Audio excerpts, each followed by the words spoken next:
Hello students. तो आज मैं डिस्कस करूंगा नीट में जितने भी प्रीवियस ईयर्स के क्वेश्चन हैं लास्ट 7 to 10 ईयर्स के, और हम उन क्वेश्चंस पर फोकस करेंगे जो हर बार रिपीट्स होते हैं, उसी सेम पैटर्न में रिपीट्स होते हैं, वैल्यू अलग अलग होते हैं।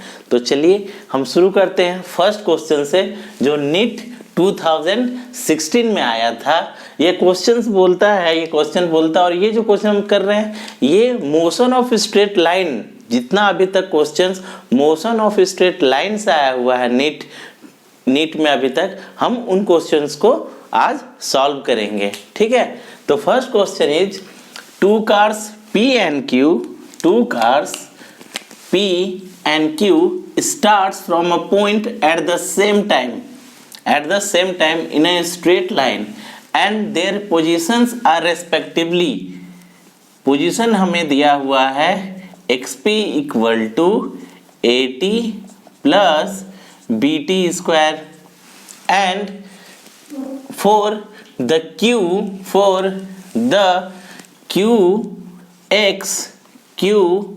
equal to f of t minus t square.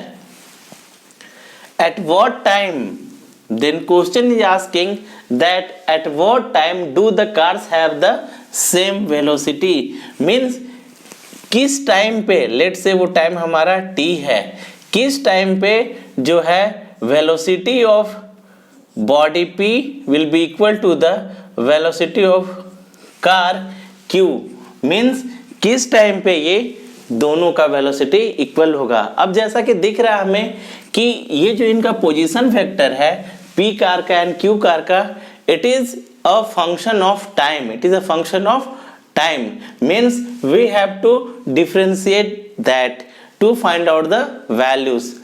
As we know कि velocity is nothing but dx by dt, means first derivative of position will call the velocity of the particle. Then for xp v equal to dx by dt, for xp vp equal to d of xp by dt, as xp is the function of the time and q is also the function of the time. अब हम इसे differentiate कर रहे हैं। This one is A T, आप a तो constant है उसको छोड़ दिया आपने, और t को अगर आपने डिफरेंशिएट किया तो क्या आएगा, वो 1 आएगा। यहाँ पर b एक कांस्टेंट है, b को हमने छोड़ दिया, t स्क्वायर है। तो रूल क्या कहता है, अगर आप किसी पॉलिनोमियल को x पर n को अगर डिफरेंशिएट करते हो तो n से मल्टीप्लाई होता है और उसका पावर एक माइनस हो जाता है। By this rule we can write for t square it will come out as 2t, means a plus 2bt, ये हो गया vp, ये क्या हो गया हमारा vp, equation number 1। For xq again vq is nothing but d of xq by dt, and here f is again a constant quantity, so keeping the constant outside the differentiation of t will be 1, I am not writing that, and for t square again this is 2t, then vq is come out as f minus 2t. This is the equation number 2. अब हमें बोलता है किस time पर ये velocity दोनों equal होगा, तो हम क्या करेंगे, इन दोनों को इक्वेट करेंगे। By equating vp equal to vq, it is come out as a plus 2bt equals to f minus 2t. ये टाइम है, हमें t को निकालना है, हमने t वाले फैक्टर्स को एक साइड में कर दिया, तो 2bt माइनस 2t इधर आया तो 2t एंड f इधर और ये इधर गया तो minus, this is the minus. Keeping out the 2t common, 2t taking out the common, remaining inside is b plus 1 and here f minus a. अब यहाँ से हमें t चाहिए था तो हमने क्या किया, 2t equal to f minus a और b प्लस 1 को हमने डाउनवर्ड भेज दिया डिनोमिनेटर में। It's all right. Then what happened, t is come out as f minus a into 2 into 1 plus B, B plus 1 या 1 प्लस बी। तो हमारा कौन सा ऑप्शन सही है? देखो f माइनस ए 2 1 प्लस बी ए माइनस एफ 1 प्लस बी, तो हमारा ये ऑप्शन सही है, देन इट इज करेक्ट। तो बड़ा ही इजी क्वेश्चन आता है, आपको बस डिफरेंशिएशन पता हो, और इस टाइप का क्वेश्चन ज़्यादा आता है इन द डिफरेंशियल फॉर्म, आपको एग्जैक्ट ना देके डिफरेंशियल फॉर्म में ज़्यादा आएगा। Again we are going to the next question. Question is, अब सेकेंड क्वेश्चन में आते हैं। If velocity of particle is v equal to at plus bt square where a and b are constant, then distance traveled by it between 1 second and 2 second। भाई अभी जो हमने पहले वाले क्वेश्चन किया उसमें हमें x दिया हुआ था फंक्शन ऑफ टाइम, इसमें वेलोसिटी दिया है, उसमें हमें डिस्टेंस दिया था तो हमें वेलोसिटी निकालना था, और यहाँ वेलोसिटी है तो हमें डिस्टेंस निकालना है। भाई देखो दोनों इंटरकनेक्टेड है, तो हम फिर से उसी फॉर्मूला को यूज़ करेंगे, ठीक है। तो हमें ये भी फंक्शन ऑफ टाइम है, तो v हमें दिया हुआ है, v is equal to A T plus B T square. हमें क्या डिस्प्लेसमेंट निकालना है, डिस्प्लेसमेंट, क्योंकि ये स्ट्रेट लाइन मोशन की बात हो रही है इसलिए डिस्टेंस इक्वल टू डिस्प्लेसमेंट। जब हम वेलोसिटी की बात करते हैं तो हमें डिस्प्लेसमेंट, क्योंकि वो वेक्टर क्वांटिटी उसकी बात होती है, but when we are moving on the straight line तो डिस्टेंस और डिस्प्लेसमेंट दोनों क्या होता है, इक्वल हो जाता है। ओके, तो एज वी नो अभी हमने देखा कि वेलोसिटी जो होता है वो क्या होता है, dx बाई dt। डिस्प्लेसमेंट को एक बार टाइम के रेस्पेक्ट में डिफरेंशिएट करोगे तो वेलोसिटी आएगा। तो अगर हमें डिस्टेंस निकालना है तो क्या हो जाएगा, v dt, और इसको हम क्या करेंगे, इंटीग्रेट कर देंगे, ठीक है ना, लोअर लिमिट और अपर लिमिट दे देंगे। तो यही फॉर्मूला होने वाला है, हमें वो डिस्प्लेसमेंट निकालना है उस टाइम पर। तो चलो हम जा रहे हैं, क्वेश्चन को आगे बढ़ाते हैं। हमने क्या किया कि हमें निकालना है dx, तो dx हमने कर लिया भैया, ठीक है। हमें v की जगह हमने लिखा at plus B T square whole into function of, ये किसका है, t का फंक्शन में dt लगा और इंटीग्रेशन का फॉर्म दिया, ठीक है ना। हमें डिस्टेंस चाहिए, हमें क्या चाहिए था, हमें ये चाहिए डिस्टेंस कहाँ पर, 1 सेकेंड और 2 सेकेंड के बीच में। 1 सेकेंड और 2 सेकेंड हमने लोअर लिमिट को 1 दे दिया, अपर लिमिट को 2, इन बिटवीन दैट हमें फाइंड आउट करना है। ये हमारा डिस्प्लेसमेंट आने वाला है, इसको इंटीग्रेट कर दोगे तो x ही आएगा, वो हम देखते हैं क्या होता है। अब हमने फंक्शन को अलग अलग कर लिया, पहले हम इंटीग्रेट कर रहे हैं A T D T 1 to 2, ठीक है, plus B T square into D T 1 to 2। इसको इंटीग्रेट करो। इंटीग्रेशन हमें पता है कि अगर x to the power n dx को इंटीग्रेट करते हो आप तो क्या होता है, एक पावर जुड़ जाता है और उससे एक पावर डिवाइड हो जाता है। तो यहाँ पर a कांस्टेंट है, a कांस्टेंट को बाहर, t को कर रहे हो तो एक पावर ऐड हुआ और एक पावर जुड़ गया, तो क्या हो गया, at बाई 2, और लिमिट कहाँ से कहाँ तक, 1 से 2, प्लस b कांस्टेंट है, कोई नहीं, t को अगर कर रहे हो, a को अगर बाहर ही कर देते हैं हम, better it will be outside the bracket because it is constant quantity. Again outside b, t को करते हो तो क्या हो जाता है, एक पावर जुड़ गया 2 + 1 और उतने से डिवाइड हो गया, और हमने लिमिट दे दिया 1 से 2। चलो बहुत बढ़िया।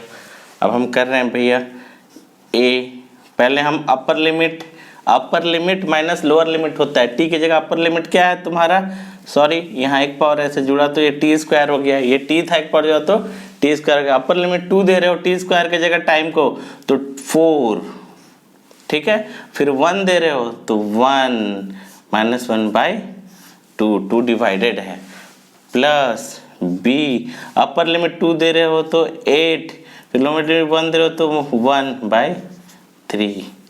इसको हम सॉल्व करते हैं, तो क्या होता है, देखो ये हम सॉल्व कर रहे हैं, इसको यहाँ पर लिख रहा हूँ मैं a 4 - 1 3/2, तो हम यहाँ लिख दिया 3/2, प्लस b 8 - 1 7/3, तो 7b/3। ये आंसर होगा तो देखो ये आंसर कहाँ है, 3/2a + 7b/3, a + 2b/3, ये हो नहीं सकता है, ये भी नहीं, ये भी नहीं, ये रहा हमारा ऑप्शन, इट इज करेक्ट।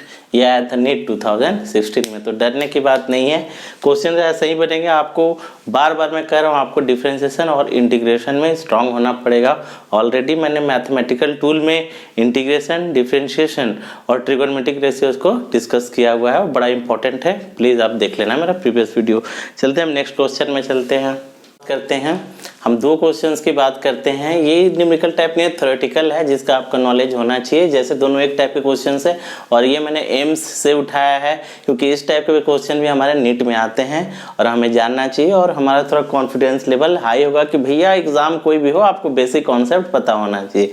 तो देखते हैं क्वेश्चन नंबर 3 को बोलता है velocity of a body on reaching the point from which it was projected upward is v equal to 0, v equal to 2u, v equal to 0.5u और v equal to u। ये क्या कहना चाह रहा है, ये बोल रहा है कि लेट से हमने यहाँ पर हमारा कोई बॉडी था, लेट से बॉल था, उसको आपने प्रोजेक्ट कर दिया ऊपर, u वेलोसिटी से आपने क्या किया, प्रोजेक्ट कर दिया, और फिर जब वो रिटर्न होके इसी ग्राउंड पर आता है तो फाइनल वेलोसिटी का वैल्यू क्या होगा, ये दिया हुआ है, ठीक है ना। तो हमें पता होना चाहिए कि जो हमारा, अगर ये एक बॉल को प्रोजेक्ट करते हो तो ऊपर जब जाएगा तो इसके लिए अगर करते हो तो इसका फाइनल वेलोसिटी क्या हो जाएगा, 0 अपवर्ड में, फिर वो नीचे डाउनवर्ड आएगा। तो ये दोनों ही केस में अगर आप देखोगे तो फर्स्ट केस में अगर देखोगे, अगर फॉर्मूला यूज करोगे v² = u² - 2h, अगर h हाइट तक गया है और टाइम t लिया है, क्योंकि अपवर्ड जा रहा है ग्रेविटी के अपोजिट में, तो हमने माइनस साइन लिया है। अगर ऊपर जा रहा है ये v 0 है तो यहाँ से निकल जाएगा u = 2ht। सेम क्या होगा जब डाउन आ रहा है, तो ये जो वेलोसिटी v होगा वो भी क्या होगा, 2ht, यही फॉर्मूला हो जाता है, ठीक है ना, वेलोसिटी का। तो दोनों केस में क्या है, 2ht, मतलब हाइट डिपेंड कर रहा है। अगर सेम हाइट तक गया है वो, जिस वेलोसिटी से प्रोजेक्ट किए हो, अगर ये ग्राउंड को टच करेगा तो फिर से v = u ही हो जाएगा, वही वेलोसिटी हो जाएगा। तो ये ऑप्शन हमारा करेक्ट है कि v = ये डी ऑप्शन में v = u, जिस वेलोसिटी से आपने प्रोजेक्ट किया है, after travelling certain height or distance, if it comes to the same point, the velocity will be the same as the projected velocity। next question जाते हैं AIIMS 2002 का। 3 objects of mass is m1, m2, m3 are allowed to fall from the same point। हमने इस question में देख रहे हैं हम कि हमारे पास 3 masses है और they are allowed to fall from the same point। let's say कि ये हमारा फ्लोर था, ये हमारा ग्राउंड है, ये फ्लोर है, 3 masses है m1, m2, m3, ये तीनों को हमने क्या किया, नीचे गिराया, m1, m2, m3, ठीक है, fall from the same point o point से हमने फॉल किया है along the 3 different frictionless path है। मतलब लेट से कि अलग अलग पाथ है, लेट से इसको हमने स्ट्रेट गिरा दिया, इसको हमने थोड़ा ऐसे ट्रेवल कर गिरा दिया, और इसको हमने थोड़ा ऐसे घुमा के गिराया, तीनों अलग अलग पाथ हमने ट्रेवल किया है। इसको इधर पाथ 1, पाथ 2, पाथ 3, लेकिन प्रोजेक्शन पॉइंट जहां से फॉल कर रहा है वो पॉइंट सेम है, और ग्राउंड पर ही तीनों क्या है, masses m1, m2, m3 fall करेंगे, और ये पाथ जो है फ्रिक्शनलेस है। The speed of the 3 object on reaching to the ground will be in the ratio. जब ये नीचे गिरता है तो v की वेलोसिटी ये क्या होगी, मतलब बॉल्स की वेलोसिटी का रेशियो क्या होगा। अभी हमने जस्ट इसी टाइप का प्रॉब्लम देखा कि ग्रेविटी के अलोंग आप ट्रेवल करते हो, चाहे अपवर्ड या डाउनवर्ड, तो हमारी वेलोसिटी का जो फॉर्मूला आता है वो √2ht आता है। अप जा रहे हो, अब जाके रुक गए हो तब भी, और डाउन आ रहे हो तब भी, ठीक है, ये होता है। तो यहाँ पर क्या दिख रहा है कि velocity is directly proportional to √/the height. There is no क्या कह सकते हैं, involvement of mass in this velocity function. This means कि velocity is independent of the mass, velocity का मास से कोई रिलेशन नहीं है फ्री ग्रेविटी के अलोंग जब हम मोशन करते हैं। मीन्स आप जिस पाथ से भी गिरा लो, फ्रिक्शनलेस पाथ है, तो सभी का वेलोसिटी सेम होगा, इसलिए हमारा ऑप्शन क्या होगा, सारे सेम है तो 1:1:1 के रेशियो में होगा। ये एम्स 2002 2 का था, ये हमें याद रखना है। ठीक है, आप वीडियोस वगैरह देख लो, मेरे प्रीवियस वीडियो मैंने ग्रेविटी के अलॉन्ग भी स्टडी करवाया आपको मोशन इन स्ट्रेट लाइन में, तो उन सब कॉन्सेप्ट को आप देखो, बहुत अच्छे से उसमें समझाया हुआ है। कोई डाउट है मुझसे पूछो। चलते हैं अब नेक्स्ट क्वेश्चन की ओर। नंबर के क्वेश्चन में जाते हैं। 5th नंबर का क्वेश्चन बोलता है टू बॉडीज, ये पहले तो पीएमटी होता था, अभी नीट हो रही है सीबीएसई पीएमटी वगैरह, 2006 में पूछा गया है। Two bodies of mass equal to 1 kg and B equal to 6 kg are drop from a height of 16 metre and 25 metre respectively. The ratio of time taken by them to reach the ground. कह रहा है कि 2 masses है, ठीक है, एक को 16 metre height से ड्रॉप किया गया है m1 को, और m2 हमारा जो है उसको 25 मीटर हाइट से ड्रॉप किया गया है। जब ये फॉल करेगा, इस ग्राउंड लेवल तक आएगा, तो इसका टाइम t1 और लेट से कि t2, ये दोनों का रेशियो बताना हमें। t1:t2 का रेशियो पूछ रहा है जब ग्राउंड पे रीच करेगा। तो अभी जस्ट हमने बताया कि हमारा जो फॉर्मूला है y इक्वल टू क्या है भैया, ut प्लस हाफ GT², क्योंकि ये फॉल हो रहा है, ग्रेविटी के अलॉन्ग फॉल हो रहा है, ये प्लस साइन रहेगा, ठीक है ना। अब देखो जब ये फॉल हो जाएगा, यहाँ पर आके क्या होगा, स्टॉप हो जाएगा, u इक्वल टू 0 हो जाएगा आफ्टर सम टाइम। तो ये जो y है, क्योंकि ये ड्रॉप कर रहा है, ऊपर से ड्रॉप कर रहा है, ये जब ड्रॉप कर रहा है तो u इक्वल टू 0, दोनों का u1 और u2 क्या है, 0 है। तो जब नीचे पहुंच जाएगा, ट्रेवल कर लेगा, तो डिस्टेंस क्या हो जाएगा, ये टर्म तो 0 है, तो u 0 है, तो ये हो जाएगा तो हाफ GT²। इससे क्या पता चल रहा है, हमें टाइम का रेशियो निकालना है। अगर इस फॉर्मूला को देखोगे आप, तो ये हो जाएगा 2y/g का √, यही होगा, यही फॉर्मूला है हमारा।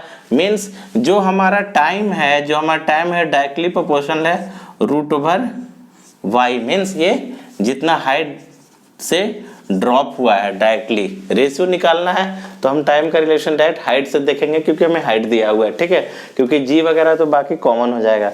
तो अगर t1/t2 का रेशियो निकालते हो, t1:t2 अगर है, अगर ये y1 है, ये y2 है, तो क्या हो जाएगा, √y1/y2, ठीक है, y1/y2। तो देखो y1 क्या है 16 और y2 क्या है 25, इज इट ओके, और ये √, तो क्या निकल के आ गया 4/5, यानी 4:5 में जाएगा, 16 का √4 एंड 25 का 5। तो हमारा कौन सा ऑप्शन है भाई, आज तो हद हो गई है, सारा डी ही ऑप्शन है। तो एग्जाम में आप वो डी 5-6 आ गए, तो ये सोच के आप सारे क्वेश्चन में डी मत टिक करने लगना, it will be incorrect. Okay, solve करो क्वेश्चन जो करेक्ट आ रहा है, बेसिक्स प्रॉब्लम को सॉल्व करो प्रोसेस से, अपने आप you will get the answer. Next question पे जाते हैं हम। ये AIPMT 2010 का क्वेश्चन है। ये क्या बोलता है, a particle moves a distance x in time t according to equation. इसका इक्वेशन दिया हुआ है जो ट्रेवल कर रहा है कि x equal to t plus 5 minus 1, ठीक है, और हमें बोलता है find the acceleration of the particle. ये पार्टिकल का एक्सेलरेशन फाइंड करने कहता है। देखो एक रिलेशन हमने पहले ही लिखा था, और बड़ा ये इंटरेस्टिंग और इम्पोर्टेंट है कि वेलोसिटी जो होता है वो 1 टाइम डेरिवेटिव होता है डिस्प्लेसमेंट का, लेकिन एक्सेलरेशन जो होता है वो डबल टाइम डेरिवेटिव होता है किसका, डिस्प्लेसमेंट का। क्यों, अगर a को लिखोगे तो वो dv/dt होगा, ठीक है ना, और d ऑफ dt, और v की जगह क्या है dx/dt, है ना। तो इसी को हम लिखते हैं d2x/dt², ठीक है, डबल डेरिवेटिव होगा डिस्प्लेसमेंट का। मीन्स इस इक्वेशन को हमें 2 टाइम्स डिफरेंशिएट करना पड़ेगा, then we will get the answer. तो हम चलते हैं, इसमें सॉल्व करते हैं। x दिया है, पहले हम वेलोसिटी निकालते हैं, तो वेलोसिटी इक्वल टू क्या हो जाएगा dx/dt। तो अभी जस्ट हमने पहले ही पता हुआ है, इसका डिफरेंशिएशन करेंगे तो ये n है, n मल्टीप्लाई हो जाएगा, तो माइनस से मल्टीप्लाई हुआ और एक पावर जुड़ जाएगा, तो t⁻²। ओके, अगर आप इसको थोड़ा अरेंज करके लिखना चाहते हो तो लिख सकते हो, माइनस साइन को छोड़ दिया आपने, ये इनवर्स 2 को नीचे लेके आ जाओगे तो ये क्या हो जाएगा पॉजिटिव, तो ये v हो गया, ये क्या हो गया v हो गया, ये हमारा v निकल के आ गया। अगेन डिफरेंशिएटिंग दिस इक्वेशन, तो हमारा a निकल के आ जाएगा d2x/dt²। तो डिफरेंशिएट कर रहे हो, माइनस प्लस से -2 है तो मल्टीप्लाई हुआ तो माइनस माइनस प्लस हो गया तो ये 2 हो गया। ओके, और एक पावर इसमें क्या हो गया, माइनस हुआ n-1, तो -2 था, एक और माइनस हो गया ऐसे, तो क्या हो गया -3, तो t+5 -3। इसको भी अरेंज करके अगर लिखते हो आप तो 2/t+5 का होल 3। ठीक है, अब जरा इसको ऐसे कर दे, हम ब्रेक कर दे, क्योंकि हमारा ऑप्शन जो है ये सारा वेलोसिटी के फॉर्म में है, हमें उस हिसाब से सॉल्व करना होगा। वो वेलोसिटी के फॉर्म में है तो हमें इस वाले इक्वेशन को यूज करना है एनी हाउ, तभी we will get the right answer. Then हम क्या करते हैं, इसको थोड़ा अरेंज कर लेते हैं। ये 2 को तो रहने दो, ये इसको ऐसे लिख सकते हैं ना, t⁵ का t इंटू 1/t+5। ये होल क्यूब को हमने ऐसे तोड़ दिया क्योंकि मल्टीप्लाई फॉर्म में रहता है, अगर बेस से में तो पावर ऐड ऑन हो जाता है। तो इसके जगह हम लिख सकते हैं 2/v, और जैसे कि हमने देखा कि 1/ इसको हम कैसे लिख सकते हैं, 2/t+5 का पावर क्यूब को हम ऐसे ब्रेक कर सकते हैं, t+5 का whole square plus into 1/t+5, क्योंकि अगर बेस सेम है तो पावर जुड़ेगा तो ठीक है क्यूब हो जाएगा। अब इस फॉर्मूला में हम इसको यूज कर सकते हैं, देखो यहाँ पर कि ये जो हमारा यहाँ से लेके आया था हमने 1/t+5 का होल स्क्वायर, अगर माइनस को भेज दोगे तो 1/t+5 का होल स्क्वायर को क्या लिख सकते हैं, -b, तो इसके जगह हमने पुट कर दिया -2v हो गया। ठीक है ना, अब हमने 1/t+5 को देखना है, क्योंकि हमारा सारा आंसर बार बार बोल रहा हूँ कि v के फॉर्म में है तो उसी फॉर्म में जनरलाइज करना होगा। तो देखो, तो यहाँ पर अगर हम इस फॉर्मूला में देखेंगे तो 1/t+5 का होल स्क्वायर, अगर इस दोनों तरफ रूट कर देते हैं हम, दोनों तरफ रूट कर देते हैं हम, तो क्या हो जाएगा, √v = 1/t+5। इसको माइनस को आप अभी छोड़ दो, हम सिर्फ भी और इसके रिलेशन की बात कर रहे हैं। अगर इस दोनों तरफ रूट हम कर देते हैं, इसका रूट कर देते हैं, तो ये तो √v हो जाएगा, और ये 1t+5 का होल स्क्वायर में तो t+5 निकल के आ जाएगा रूट के बाहर, और इसी को हम लिख सकते हैं, जो रूट है उसको हम 1/v⁴ भी लिख सकते हैं रूट को। ठीक है ना, तो अब यहाँ पर 1/t+5 को हम क्या लिखते हैं, v⁴ अब माइनस है, और ये v⁴ है और इंटू v⁴ अगर बेस सेम होता है, पहले भी मैंने बताया है, और मल्टीप्लाई के फॉर्म में रहे तो पावर क्या होता है, जुड़ जाता है। तो ये v⁴ 1 + 1/2 क्या हो गया, 3/2। तो ये एक्सेलरेशन हो गया, ये हमारा क्या हो गया, एक्सेलरेशन हो गया। ये ऑप्शन कहाँ पर है, ये है। देखो कितने क्लोज आंसर्स ये ऑप्शंस दिए हुए थे हमें, तो ध्यान रखना है, माइनस को भी हमें भूलना नहीं है। ठीक है ना, नेक्स्ट क्वेश्चन में जाते हैं। ये नीट 2013 में पूछा गया है, बोलता है stone fall freely under gravity, it covers distances h1 h2 h3 h1 h2 and h3 in first 5 seconds, in next 5 seconds and the next 5 seconds respectively. The relationship between h1 h2 and h3 will be, ये option है। बोलता है कि क्या है कि एक stone है, उसको गिराया गया, 5 सेकंड के बाद स्टडी किया गया।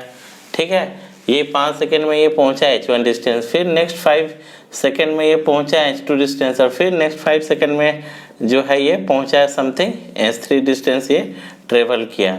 ठीक है, ऐसे है स्टोन को फॉल फ्रीली, और जब फॉल फ्रीली हो गया तो u = 0 हो गया। 3 कंडीशन में 5वां सेकंड में देखा गया कि 5 सेकंड में h1 डिस्टेंस तय किया, नेक्स्ट 5 सेकंड में h2 और नेक्स्ट 5 सेकंड में h3, तो इनके बीच में रिलेशनशिप बताना है। तो देखते हैं हमारे पास अंडर ग्रेविटी का फॉर्मूला क्या है, ut + ½ gt², प्लस साइन इसलिए प्लस माइनस होता है, लेकिन यहाँ प्लस हमने क्यों लिखा है, ग्रेविटी के अलॉन्ग हो रहा है तो पॉजिटिव। ठीक है, तो u 0 है तो हो गया तो अगर h1 की बात करेंगे तो हाफ g t1 का स्क्वायर, यानी हाफ g को हम 10 अगर ले लेते हैं, 10 ले ले, इसमें गिवन होगा 10 गिवन होगा, ठीक है, 10 मीटर पर सेकेंड स्क्वायर। और t हमारा क्या है 5 का स्क्वायर अगर हम कर दे तो ये 25 हो गया, तो ये 5 हो गया, तो ये क्या हो गया 125 मीटर। ये हो गया h1। h2 की अगर हम बात करेंगे तो हाफ g t2 का होल स्क्वायर, तो हाफ g की जगह 10 और t2 नेक्स्ट 5 सेकेंड, यानी ये जो अब डिस्टेंस है h2, ये h2 ये वाला h2 है एक्चुअली में, और ये जो है ये h3 है, ठीक है। तो ये 5 सेकेंड और 5 सेकेंड टोटल कितना सेकेंड हो गया 10 सेकेंड, तो ये 10 का होल स्क्वायर, ठीक है ना। तो ये 5 कट गया, तो ये कितना आ गया, ये 100 हो गया 10 का, तो ये क्या हो गया 500 मीटर, 500 मीटर हो गया। ये क्या हो गया 500 मीटर हो गया। ये सॉरी ये ठीक था हमारा, ये h2 होना चाहिए और ये h3, ठीक है। 500 मीटर दूरी तय किया कितने में, h बराबर 10 सेकेंड में, और ये h बराबर 5 सेकेंड में दूरी तय किया था, h बराबर 5 सेकेंड में दूरी तय किया था। तो h ये तो h1 ही था, अब h2 हमारा हो जाएगा h10 माइनस h1, ये जो डिस्टेंस होगा 10 सेकेंड में यहाँ तक आया है, ठीक है ना। तो उसमें तो ये कितना होगा 500 माइनस 125 करोगे तो क्या हो जाएगा 375 मीटर, ये h2 हो गया।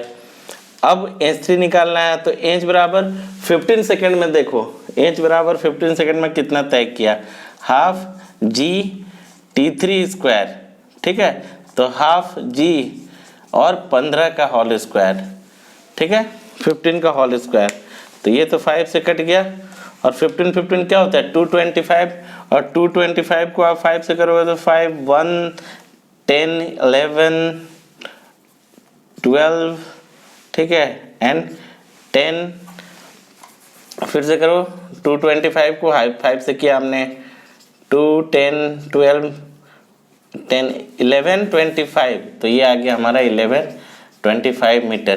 तो जो h3 हो गया, ये जो h3 हो गया वो क्या हो गया, h3 क्या हो गया हमारा, जो दूरी है h3 वो हम लिख सकते हैं कि h15 माइनस h10 में, यानी 1125 माइनस h10 कितना है 500, तो क्या हो गया 625 मीटर, 625 मीटर। अब हम जो है देखते हैं इन दिनों में रिलेशन क्या है, इनमें रिलेशंस क्या है ये देखते हैं।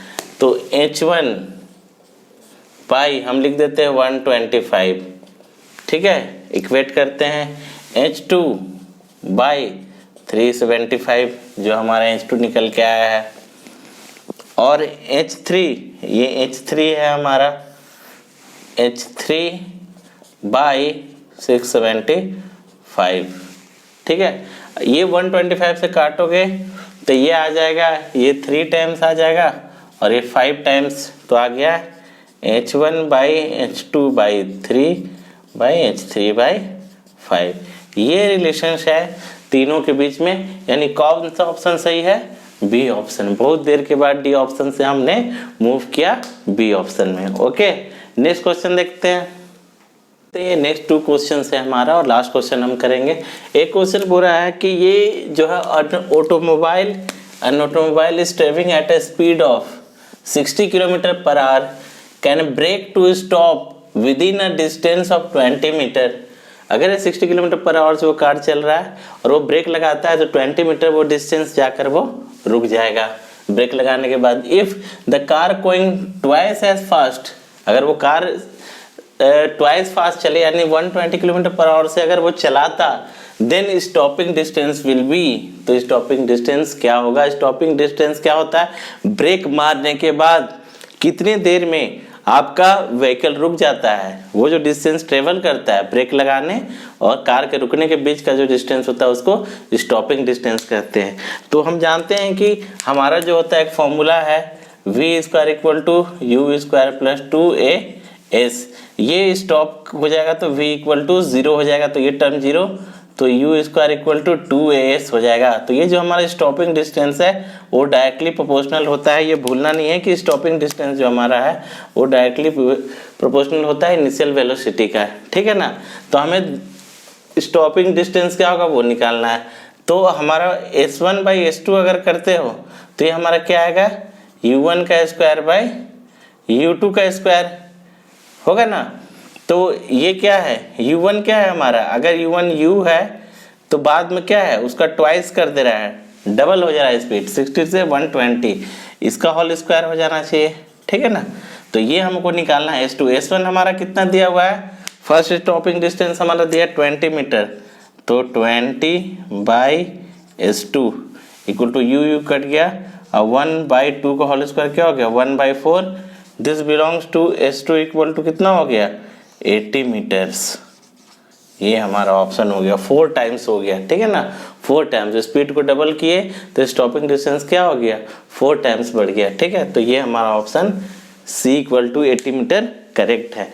नेक्स्ट क्वेश्चन में हम जाते हैं, हो गया ये ना, नेक्स्ट में जाते हैं हम। अब देखो इसमें कह रहा है ये एक एफएमसी का क्वेश्चन है, एफएमसी मेडिकल का, ठीक है।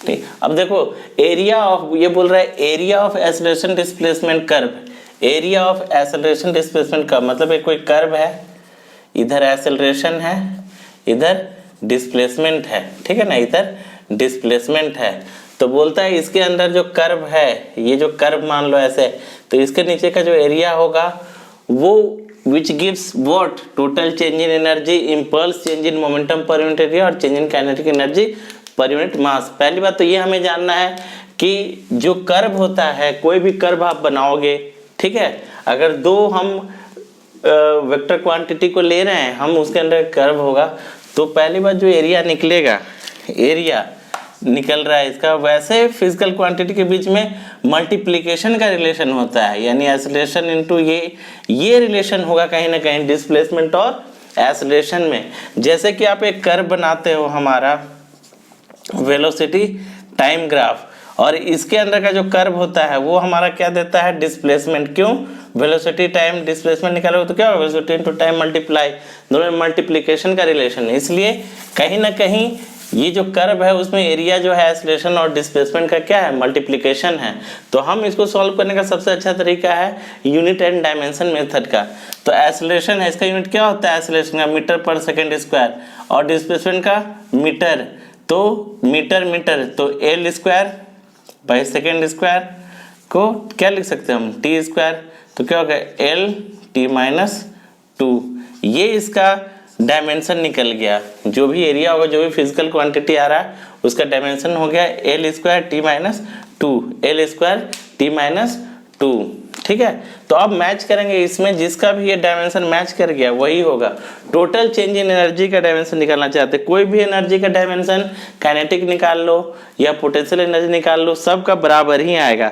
जैसे काइनेटिक का लोगे आप तो हाफ mv स्क्वायर, ठीक है ना, हाफ mv स्क्वायर अगर है तो हाफ कांस्टेंट होता है उसका कुछ नहीं, मास का kg, ठीक है, v स्क्वायर यानी मीटर पर सेकेंड, t का होल स्क्वायर, तो क्या हो गया ये m l स्क्वायर और t माइनस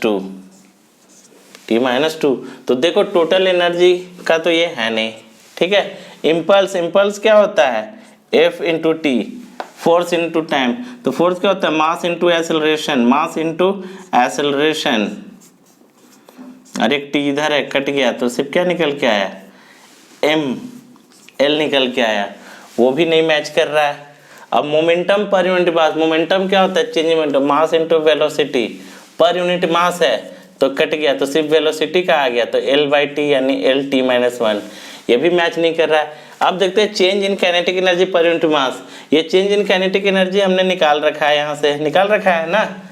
तो अब पर यूनिट मास करो, यानी m से अगर डिवाइड कर दोगे, यहाँ पे नीचे m आ जाएगा तो ये कट जाएगा, तो एल स्क्वायर टी माइनस 2, यानी ये ऑप्शन हमारा करेक्ट है, यानी ये option change in kinetic energy पर यूनिट मास।